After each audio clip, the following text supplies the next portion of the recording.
Hi, my name is Lexi Mikovich, and I am in the PAD 4391 Foundations of Emergency Management. Today, I will be talking about my topic, liability issues in disaster. What is liability based on? Direct liability is you know your actions. Civil liability, which is known as the number one most likely theory in a disaster, is when you breach a contract, but it's not criminal. But your insurance only covers this if it's a civil liability. Civil liability is mostly used whenever it is a hurricane or if it's a um, disaster involving for instance, a bridge that I will be talking about, the Miami FIU bridge. There are four kinds of liability: duty, breach, cause, and injury.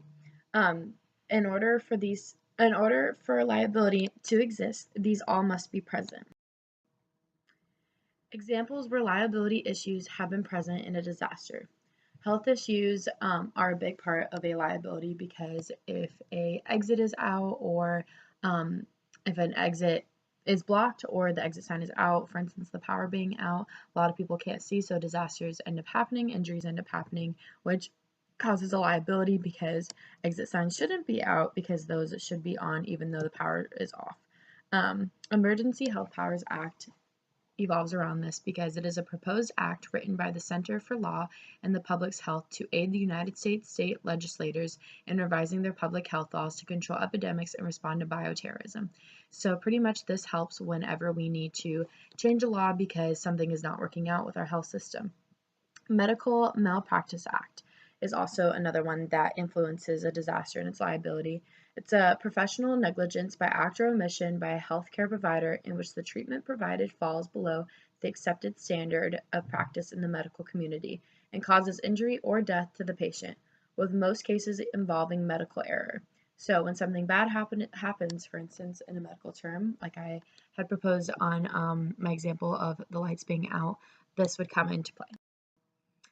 So one of my examples is Hurricane Irma, which became a huge liability in the U.S., especially in Florida and the Caribbean islands, just because Hurricane Irma had wiped out all of the food and power that was out. I know in Puerto Rico that they were out of power outage for about 2 weeks now, and they finally recently just got power back a couple weeks ago. So they were actually out for about a month and a half. But in that time period, with what was lost, that becomes a liability. So the food and the electricity and the jobs that were all lost during that time period that people couldn't get paid, that becomes a liability. Um, I know in Florida we had food stamps that became available for everybody if you applied. So you would pretty much just get a credit card that only you could use for food, anything that's edible. So even certain Coca-Cola products you couldn't even use it for. Another big thing that I wanted to talk about was the Miami Bridge, which became a huge liability because the bridge became a fail of design. The designer had previously designed other bridges in the past that were not built to last very long. Because of this, 6 people were killed underneath the collapse at FIU and undergoing this a strict liability. And the designer is now going over the liability because of their design failure. And that is my works cited, and that is